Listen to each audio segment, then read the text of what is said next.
What's going on, guys? So Nintendo just held their Nintendo Switch 2 press conference, and we're going to jump right into all the stuff that they talked about. This is pretty much going to be a Cliff Notes video because it was like an hour-long presentation, but we're going to be going over a lot of important stuff that you guys care about, especially like pricing, release date, pre-orders, all that stuff. Like I said, it's a lot. They opened up with the new Mario Kart World game that they're coming out with, but what I think is really interesting about the new Mario Kart game is that you can actually drive from one racetrack to the next as well, which I'm like, okay, that's different. I wonder how that's going to be really implemented, but I am curious and I'm actually looking forward to that. Now that's going to be coming out the same day that the Nintendo Switch 2 is coming out, which the release date for that's going to be on June the 5th of this year, so 2025. So that's actually pretty interesting. On top of the fact that the art design for Mario Kart looks really awesome. Now, they actually are adding a bunch of new features to the new Switch 2, one of which what a lot of people were talking about was that little C button that's on the controller. It is pretty much like a game chat feature, which I think is actually kind of interesting, but Nintendo's acting like it just came out yesterday, like game chat in general. Pretty much what happens is if you use that button, you will have the option to have like your friends all at the bottom of the screen where you can either see their gameplay or you can maybe see them with their gameplay. And I will say in the presentation, it was a little laggy. Like it looked like the actual game boxes where you're actually looking at your other friends' screens was kind of laggy. So I'm not expecting it to be that great in real life, but it's cool to have there. You can also just not have that box altogether. You can just have full screen game mode, which I more than likely will be doing all the time. But it is a cool way that you can actually, like, you know, have a more social experience with your friends when playing certain games like Mario Kart. The other thing that's actually pretty interesting too is that they have a microphone that is going to be able to allegedly hear you across the room. So if you're sitting on the couch playing your game and you have your Switch docked at the TV stand, you're pretty much going to be able to still hear the person relatively clearly. They even used a demonstration where they had a blender going off in the background and allegedly the person can still be heard. So I'm very curious to see how that's going to actually work in real life use case, but the microphone is going to be on the Switch itself. And then obviously you can press that little C button if you want to mute yourself, turn your camera on and off, and also share your screen.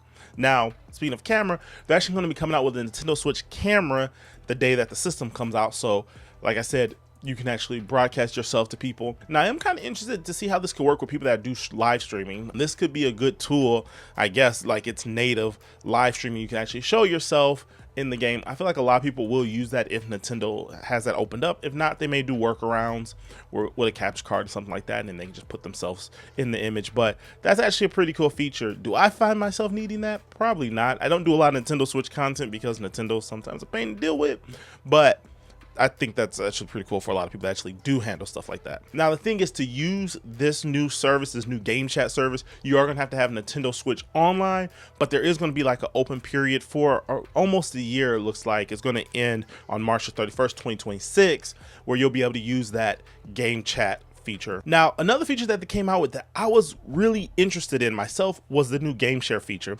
Now, all the game systems that are out right now have game share, but a lot of them are not made intentionally. What I mean by that is, like, I don't think game share that PlayStation, Xbox, and Nintendo use is really intended to allow your friends and family to be able to game share. I think we all just kind of jimmy rigged a system that allows us to game share with each other because we're giving out our passwords to people. They're logging into their systems and we're making that system our home system. So I don't really think that's the intended purpose. It just works that way. But I could be wrong, but that's just how I feel.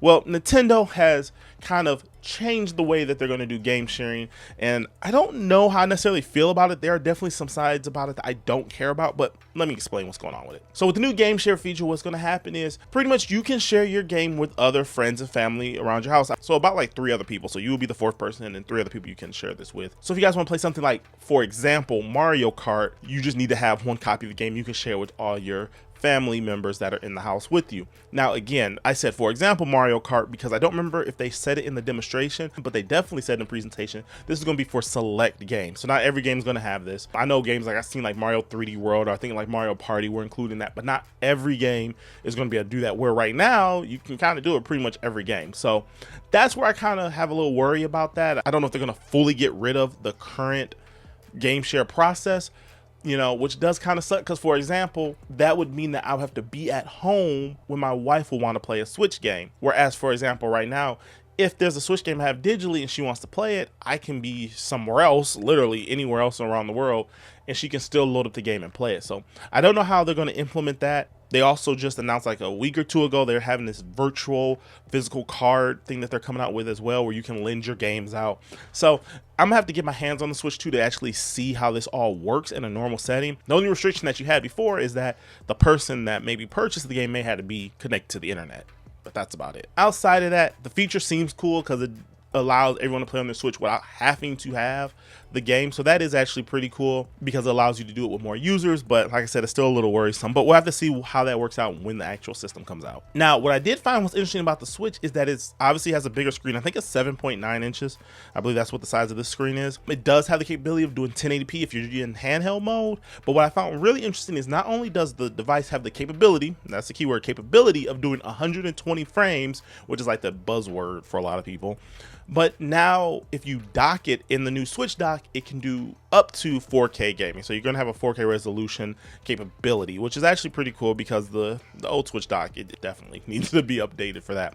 They also show that there's going to be this new cooling system inside the Switch dock for a lot of people, because obviously with all this stuff going on, I wouldn't be surprised that it needs to be cooled down quite frequently. Now, also, Nintendo is sticking with the LCD models, so no OLED for right now. I can obviously see that they're going to come out with probably a OLED version a few years down the line, maybe when sales start to go down a little bit on the Switch, and they're like, oh, here's the OLED version, and then it's gonna pick up sales and everyone's gonna buy it again like they did with the last generation. But it's gonna be LCD. It's gonna also have HDR support. It's gonna be, I believe it's HDR when you're in handheld. I know for a fact it is going to be an HDR when you're using it docked, but I think they said handheld as well. And then they also talked about how they're gonna have improved speakers on the device, as well as 3D audio. So I'm very curious, of course, how that's going to sound in real life use case. I think the speakers are going to be good, especially with the device being bigger in general. I do feel like Nintendo's going a little bit more all out, because as great as the original Switch was, it did feel a little cheap and plasticky at a lot of times, and the sound quality was okay, but it was just never really that great, especially with all these other handheld devices out on the market, like the Steam Deck, ROG Ally, all those type of devices. But then even PlayStation and Microsoft is now getting into making their own handheld. So I think that Nintendo is definitely trying to make this a little bit more of a premium product, which reflects in the price tag, but they're trying to make it a more premium product for people that's going to want a good handheld device that's going to last for a long time, because I can almost guarantee you the Switch is going to last for about close to 10 years probably with Nintendo. Obviously, it's going to have 2 USB ports on it, so if you have it docked or maybe you're using the stand on it, you can still plug something up to the top. If you was using the stand on your Nintendo Switch before without the dock, it was causing a lot of issues if it came to charging or something like that. You wasn't able to do that. But now with the USB-C port at the bottom and the top, you'll be able to do both. Or for example, if it's docked, you can plug the other USB-C port at the top and use your like camera, for example, or other accessories that they may come out with. So stuff like that was actually pretty convenient.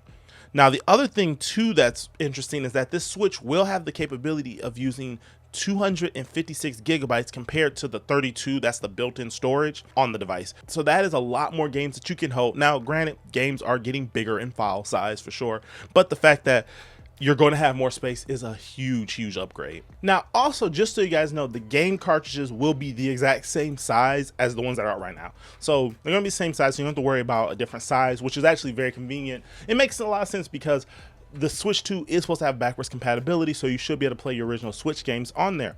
The only difference is the Switch 2 cartridges will be red compared to the black cartridges that are already out now. And a big thing that they're also adding with the backwards compatibility is certain games will get a Switch 2 Enhance. They use Mario Party Jamboree, I believe the game is called. You can buy the upgraded version of that game, which does kind of suck. Maybe I'm just spoiled with Microsoft kind of just, if you have the new hardware, they update the games for free for you. But despite that, you will have to pay to get like the upgraded version of it. Now, some games look like they're actually going to be adding more story or content to it. Other games, it just seems to make the game run smoother and look better. So I don't know if those games like that, like Legend of Zelda, Breath of the Wild, and Tears of the Kingdom, are also going to have those Switch 2 upgrades. I kind of don't think that for visual improvements and something running smoother, you should charge for, but maybe games like Mario Party Jamboree, where it's adding more games to it, I can kind of see that a little bit more. They even said games like Metro Prime 4 is going to have a Switch 2 upgrade option. So we'll see how that all goes when it comes out and what games are all listed in that. But they also didn't talk about pricing for that as well. Now, also, for those who want to expand the storage, like I said, this will have 256 gigs built into the device. But if you're a person like me, we also have those micro SD cards that you can plug into it and get more storage space on it. Unfortunately, if you guys already have the current regular ones, those aren't going to work. You're going to need to have a micro SD express card, and that's obviously for faster read and write speeds, but you're going to have to use those instead if you want to be able to save your games on there. Now, the cool thing too is they're releasing a new Pro controller to go with this new Switch 2, which is going to have the capture button. It's even going to have little buttons on the back where you can like reassign and map them. So kind of like you see when it comes to the PlayStation, Xbox Pro controllers, you have mappable buttons on the back. The Nintendo Switch 2 is going to have that as well. Now, I don't know why they don't have like microphones built into these controls and speakers. I feel like that would be a cool option so that you can hear people better, but I didn't see anything about that. They just have like an audio jack on there. Now, also one of the features that the Nintendo Switch 2 does have in their Joy-Cons, which a lot of people already talked about and kind of figured what's happening, is that they will have mouse support. So you can play games like Metroid Prime 4 and kind of have like that mouse first-person shooter style gameplay. You actually have that. They actually showed other mini games that you can play when it comes to that. So I'm very curious to see how this works out. If in fact Halo does come to the Nintendo Switch, or even games like Call of Duty, actually will be interesting to use that Joy-Con and play this type of game. So I'm actually looking forward to see how well that actually works in like in a real world use case. And I will be doing a video, trust me, on using it. So I will maybe get some of those first person games and hook it up to my gaming monitor and see how it works. It's going to be definitely weird because even with having a mouse and buttons on it versus a whole keyboard, I don't know how it's going to work out. So we'll see. But I'm actually very interested in that. Now, on top of all of that, Nintendo actually also showcased games that are coming to the Switch 2 that were from many of their third-party publishers. So Nintendo's bringing games like Elden Ring to the Nintendo Switch 2. They're bringing games like Cyberpunk 2077, which I'm surprised they look really good. I don't know if that's actually it running on the Switch 2, but I'm surprised that it looked that good on the Switch 2 for a game that's so powerful in the previous generation consoles could not run. Also, Final Fantasy VII Remake, I believe it's called Integrate, that is going to also be on Nintendo Switch. So at this point, the Xbox is literally the only platform that does not have that game. So maybe at some point it's going to be on the Xbox. I think there is a deal in place where it can't be on the Xbox. I think Sony made one where that's why it's the only one that's left out. Hopefully at some point in time, Xbox users will be able to get that game, but it kind of sucks that literally every other platform has it at this point. The new Civilization game, Borderlands 4, is going to be on this thing. The new Split Fiction that just came out is going to be on here. There is a lot of different games. Now, the other thing that I want to also jump to real quick is that they even talked about that, which is actually going to make me get my Nintendo Switch Online expansion thing again, is that they're coming out with the GameCube option, which people have been talking and rumoring about for years, but they're actually bringing GameCube to the service. They're even coming out with a new GameCube controller that is going to have like the share button and stuff like that. It's going to be wireless. So that alone is going to make me want to get the service again. They show games like the old Fire Emblem games going to be on there, Mario Sunshine, which I do have the Switch version of that game, so that one's not a big deal. But Mario Strikers, you know, I know a lot of people didn't love that game, but I thought it was pretty good. Pokemon XD Gale of Darkness and Pokemon Coliseum, I remember playing those as a kid. Luigi's Mansion is going to be on there. Like when they said that it's going to first launch, there was 3 games. It was Legend of Zelda Wind Waker, which, you know, a lot of people are going to love that one. They also showed F-Zero GX, I believe that game was called. I remember playing it as a kid. I love that game, and I really wish that they brought that game back. That was my entry into F-Zero games, so I'm kind of excited that that game's coming back. And then you have Soul Calibur 2, which had Link in that one. I remember playing that as a kid as well. So all those games are going to be coming to their service on the day that is launched, but the other ones like Pokemon, for example, that's going to come later. This is the first time I think we actually get a big Pokemon game in their service, so a lot of the games that they actually putting in their service seem to be relatively more bigger, heavy hitter games than the previous services had, because they had some good ones in there, but a lot of them was kind of horrible. And then they showed a list of games. Like, it was a huge list of games that are coming from third-party publishers. Now, here's the thing. I just want to set expectations. When it comes since like the Wii U, Nintendo has this like event where they show all the third-party publishers coming to the platform. And to be honest, some games are new, some games are older, but that seems to die off, like it seems halfway into that system's life cycle, and those third-party publishers go away because they're not pushing the latest and greatest hardware. But as of right now, they do have a solid lineup. So hopefully that's not the case. Hopefully that moving forward, we're going to have a lot of third-party support, you know, going well into the future, but we'll see what happens with that. And also, there's a new Kirby Air Riders game coming out for those who actually enjoyed the Kirby Air Ride game from like way back in the day. I remember playing that when I was young as well. And then they ended on the Donkey Kong game coming out. It was a Donkey Kong platforming game. They're using the Mario movie Donkey Kong character style, which I think is actually pretty cool, especially have a level of continuity across the board. But the game looks really fun if you're into those Nintendo platforming games like, you know, Mario Odyssey or something like that. That's kind of where this game falls in line. So that was a lot of stuff that they talked about. Obviously, I did skip over a few of the more smaller things. Now, the thing that a lot of people were upset about is they did not announce the price or the pre-order. Okay, so I don't see a price on the website at all, but that's okay because I still have the price in the pre-order dates for you guys, like I said in the beginning of the video. So pretty much going from every other website, I've checked so many different websites, The Verge, MSN, Yahoo Finance, all that stuff, and they're all saying that the price for it is going to be $449.99, so $450 for the price. This is obviously American prices. I know I have people that are outside of America that watch these videos, like in India and the UK, but that's going to be American prices for them.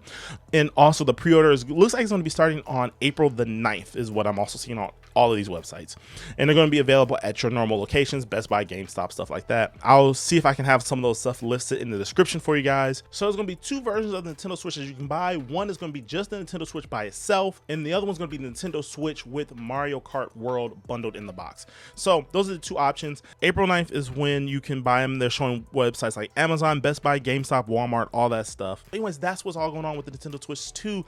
For more content information on this, make sure you guys subscribe to the channel because I will be posting more videos on the Switch 2. I'll be doing a whole video when it comes out. That is, if I can get my hands on one. Hopefully the scalpers don't take all of them. But yeah, thanks so much for sticking around and watching this entire video, and I will catch you all in the next one. See ya.